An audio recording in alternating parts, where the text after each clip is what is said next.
অসমৰ মাননীয় মুখ্যমন্ত্ৰী ডক্টৰ হিমন্ত বিশ্ব শৰ্মাদেৱ মঞ্চত উপস্থিত হৈছেহি।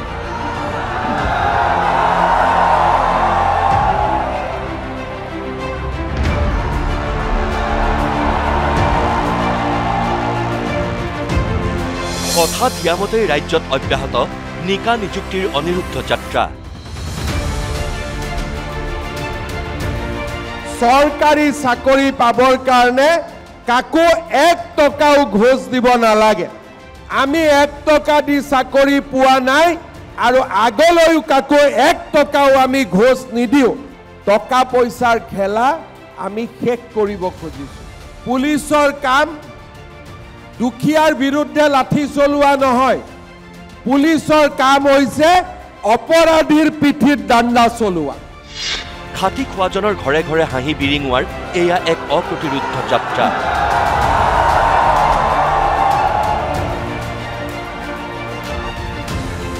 সৰু সজাইত একেলগে চাকৰি পালে ৫,৮১৮ গৰাকী শিক্ষিত নিবনুৱাই। যোগ্যজনৰ হাতত গৃহ বিভাগৰ বিভিন্ন পদৰ নিযুক্তি পত্ৰ তুলি দি মুখ্যমন্ত্ৰীৰ ঘোষণা নিকা আৰু স্বচ্ছ নিযুক্তিৰে অসমে দেশৰ ভিতৰতেই নজিৰ সৃষ্টি কৰিলে। কাৰণ মামা থকালৈকে অসমত চাকৰিৰ নামত কোনেও 1 টকাও ল'ব নোৱাৰিব। সেয়ে নতুনকৈ নিযুক্তিপ্ৰাপ্ত চাকৰিয়ালক মুখ্যমন্ত্ৰীৰ নিৰ্দেশ টকা নিদিয়াকৈ চাকৰি লৈছে, গতিকে কামৰ নামত কোনেও টকা খাই মহাপাপ নকৰিব। চৰকাৰী চাকৰি পাবৰ কাৰণে কাকো 1 টকাও ঘোষ দিব নালাগে। লাগে নেকি? কোনোবাই 1 টকাও দিছে নেকি চাকৰিৰ কাৰণে?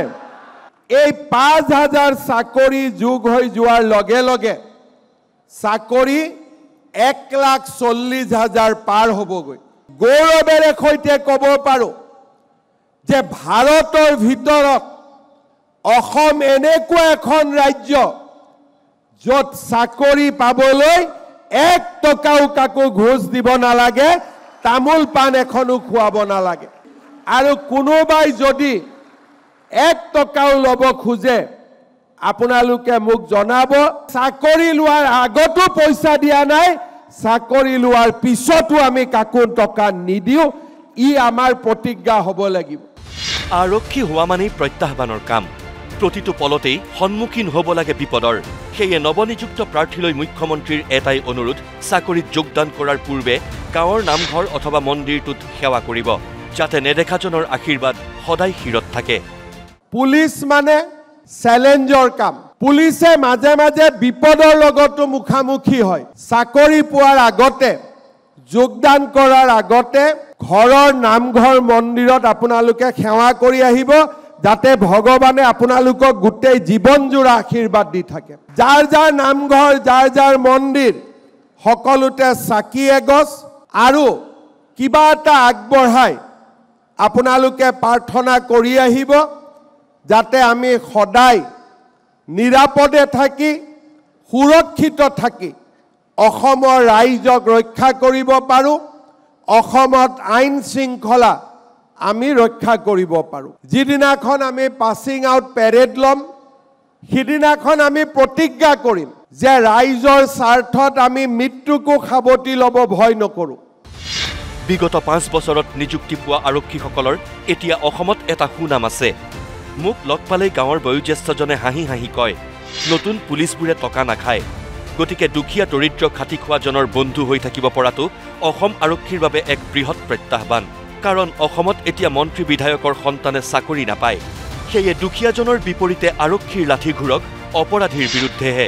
ৰাজহুৱা সভাত এই ঘোষণা মুখ্যমন্ত্ৰীৰ। মোক সকলোৱে কয় যে মামা ছাৰ, নতুন পুলিচবিলাক বৰ ভাল, টকা পইচা একো নোখোজে। তাৰ মানে মই পুৰণা পুলিচবোৰ বেয়া বুলি ক'ব খোজা নাই, কিন্তু অন্তত নতুন SI, নতুন DSP, নতুন পুলিচৰ বিৰুদ্ধে অভিযোগ আজি এক প্ৰকাৰ নাই বুলি আমি ক'ব পাৰোঁ, যিসকলে যোৱা 5 বছৰত নিযুক্তি পাইছে। পুলিচৰ কাম দুখীয়াৰ বিৰুদ্ধে লাঠি চলোৱা নহয়, পুলিচৰ কাম হৈছে অপৰাধীৰ পিঠিত দাণ্ডা চলোৱা। আগত এছাম পুলিচ আছিল, ৰিক্সাৱালা পালে পিঠিত লাঠি মাৰে।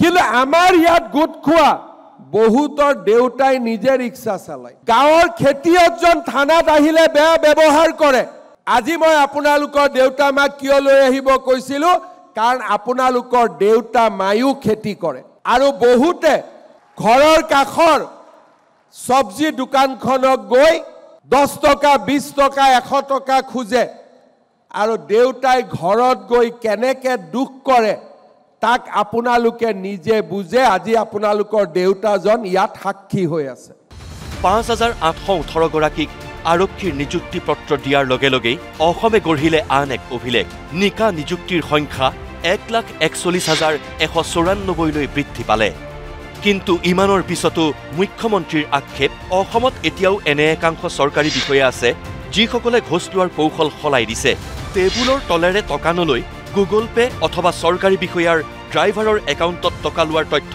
মুখ্যমন্ত্ৰীৰ হাততো আছে বুলি ৰাজহুৱা সভাত সকিয়নি ডক্টৰ হিমন্ত বিশ্ব শৰ্মাৰ মাজে মাজে আপোনালোকে দেখে যে আমাৰ অফিচাৰবিলাক দুই এজনৰ ঘৰত পুলিচ যায় 1 কোটি 2 কোটি টকা ধৰিও লৈ আহে আৰু দুই এজনে টকা লওঁতে ধৰোতে তেওঁলোক গ্ৰেপ্তাৰো হয় আজিকালি হেকাৰণে টকা নগদ নলয় গুগল পেট লৈ লয় কিন্তু তেওঁলোকে বুজি নাপায় যে গুগল পেট ললে বেছি প্ৰমাণ হৈ থাকে টকাটো নিজৰ একাউণ্টতে যায় আজিকালি এনেকুৱাও দুই এজন আছে যোনে নিজৰ ড্ৰাইভাৰৰ একাউণ্টত টকা লয় নিজৰ লগত থকা এজন দুজনৰ একাউণ্টত টকা লয় যেনেকৈ যি নকৰক কিয় আমি সেই সকল ব্যক্তিৰ ঘৰত এদিন নহয় এদিন আমি উপস্থিত হমেই কাৰণ আমি অসমত এই ধৰণৰ টকা পইচাৰ খেলা আমি শেষ কৰিব খুজিছো 5818 গৰাকী শিক্ষিত নিবনুৱাৰ সন্মুখত পিতৃ মাতৃক বহুৱাই মুখ্যমন্ত্ৰীয়ে ক'লে